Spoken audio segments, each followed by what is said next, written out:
सारे संसार की जितनी भी संपत्ति है मैं ले लूं।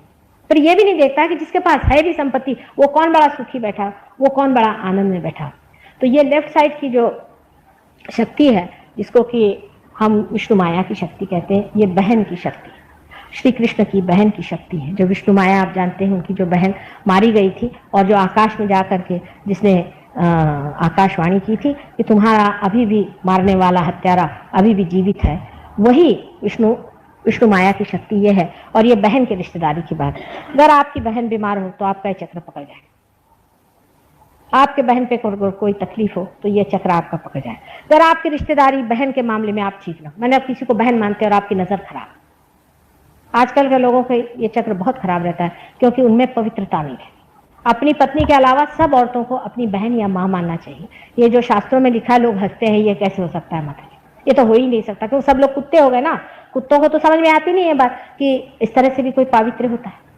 आप करके देखिए कि सिर्फ आप अपनी पत्नी छोड़ करके किसी भी औरत अपनी बहन और माँ माने, देखिए कितना संतोष आपके अंदर आएगा, कितनी आपके प्रॉब्लम सॉल्व हो जाएंगे, कितना समाज सुगठित हो जाएगा। अभी देखिए पहले के समाज में कितने ही लोग घर में आते थे, रहते थे, कोई प्रॉब्लम खड़ा नहीं होता था। विशेषतः विलायत में देखिए, विलायत में यह हालत हो गई है कि हमारे एक शिष्य थे, उनकी उम्र सिर्फ 26 साल की थी, उनकी माँ की उम्र थी कोई समझ लीजिए 42 से 43 की रही होगी। उनके घर में इनके एक दोस्त साहब घर में रहने को आ गए, तो वो उनकी माँ उनके साथ भागे। वो साहब उनसे 24 साल की उम्र के थे, 2 साल छोटे थे, उनके साथ उनकी माँ भाग।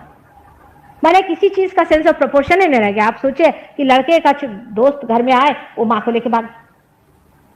अभी आने से पहले एक हमने पढ़ा आर्टिकल जिसको सुन के आप हैरान हो जाएंगे। 17 साल के लड़के ने अपने माँ से शादी कर ली और जाकर के भी कोर्ट में लड़ाई कर रहे हैं दोनों माँ बेटे कि हमारा मंजूर होना चाहिए कि हमने शादी की। ये सारी लेफ्ट साइड की जो अपवित्रता है, ये हमारे सिनेमा वालों में भी अकल नहीं। वो इतना पाप कर रहे हैं, उसका उनको फल भोगना पड़ेगा। सबको ये सत्युग है, इसमें सबको अपने पाप का फल भोगना पड़ेगा। इस तरह की जो हमने अपनी अपवित्र हालत कर ली। हमारी शक्लें देखिए कैसी है, कोई उसमें न तेजस्विता है, न उसमें कोई भोलापन है, न उसमें कोई सादगी है। एक तरह से हर समय आंखें चलाना। अब ये जो आंखें चलाने की बीमारी है, ये भी कृष्ण शक्ति से ही दंडित होती है। आप देखिए कि हर समय मनुष्य आंखें चलाते रहते। आंखें चलाने से आपके अंदर भूत घुस आते। आपको पता नहीं, लेफ्ट साइड से अगर आपके अंदर भूत घुस आए तो आपकी आंख, आप कुछ करते ही नहीं। आंख चलाने से आप करते क्या, सिर्फ आंख चला रहे हैं। आंखें चलाने से आपको कुछ आनंद तो आता ही नहीं है, उसमें एक मिथ है।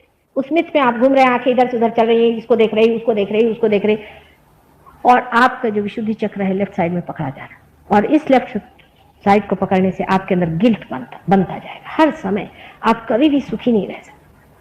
आदमी को इसीलिए पहले हमारे जमाने में जब हम लोग छोटे थे तो हमारे पिता माता कहते थे कि आंख अपनी जमीन पे रख के हमेशा चलना चाहिए। आपने सुना है कि लक्ष्मण जी ने सिर्फ सीता जी के पांव के ही अलंकार देखे थे, उससे ऊपर उन्होंने देखे नहीं थे। क्या उनको वो कोई दुष्ट आदमी थे या कोई वो बुरे आदमी थे? पर एक कानून था कि आंख अपनी नीचे करके चले। शहंशाह लोग जो होते हैं हमेशा आंख नीचे करके चले। जो बिल्कुल हमेशा भिखारी और भूत जैसे होते हैं वो इधर उधर देखते चलते। जो आदमी खुद अपनी शान में प्रतिष्ठा में होता है, उसको क्या पड़ी हुई किसी को क्या देखने की। और आपको पता होना, जैसे ही आप दूसरे को देखते हैं, उसकी जो दुर्गंध है, उसकी जो बुराइयां हैं, उसके अंदर बसे हुए जो कंडीशनिंग है आपके अंदर आ जाती है। और ये इतनी ज्यादा बीमारी बढ़ गई है लोगों में, इस कदर लोग इससे भरे हुए हैं, वो समझते नहीं कि हम इससे आंखें कैसे बचा लें। इससे आंखें लाल हो जाती हैं, आदमी की आंखों में कमजोरी आ जाती है, आंख बहुत तकलीफ देने लग जाती है। तभी बताया जाता है कि आप घास पे चला करें, पृथ्वी माँ पे चला करें, या आपकी माँ है। माँ को जानने से ही आप अपनी बहन को भी समझेंगे। जब तक आप अपनी माँ ही को नहीं जानिएगा तो बहन को नहीं समझ सकते। लेकिन वास्तविकता यह है कि आप अपनी